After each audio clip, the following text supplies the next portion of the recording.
In 2002, I published a collection called Day of the Dead, and this is the title poem from that work. The full title of this poem is Day of the Dead, New Orleans, and it's dedicated to Lar Cassidy.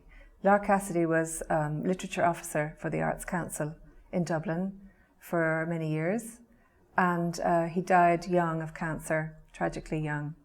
He knew that his life was going to be cut short, and he planned in advance how his funeral would be. He was a jazz lover. He was not particularly interested in any one religion.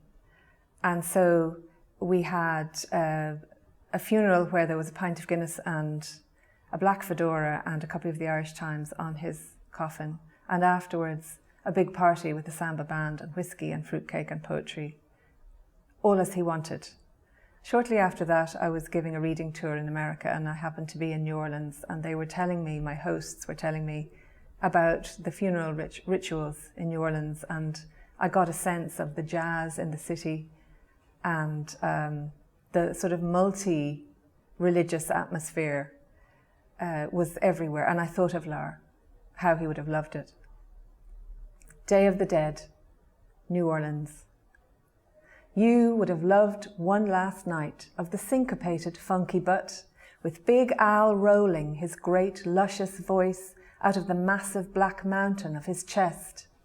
The boys lifting their silver trumpets, the flush in their cheeks going right up to their thinning hair, while the tomcat on the piano sends his hands a jitter for the Charleston rag, and the sweet molasses drummer drops his long lashes and shimmies his cymbal. All the vaults in the graveyard are rollicking their brollies with the beat and swish, twirl and flourish.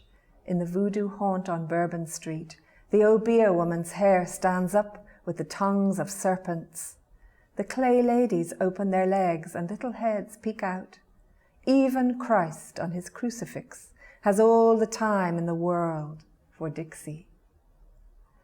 My tears roll when I think of the freezing day we tried to warm with our drums and poetry, when we laid you down and carried your jazzy hat away. In this city where your shadow takes a closer walk, grief brims like the upside-down grin of the Mississippi with its sad, booming boats, and I think of you as a great craft powering down the current, until your light failed and you ran aground, and we stood on the shore in our Mardi Gras masks, watching you sink, wringing our hands.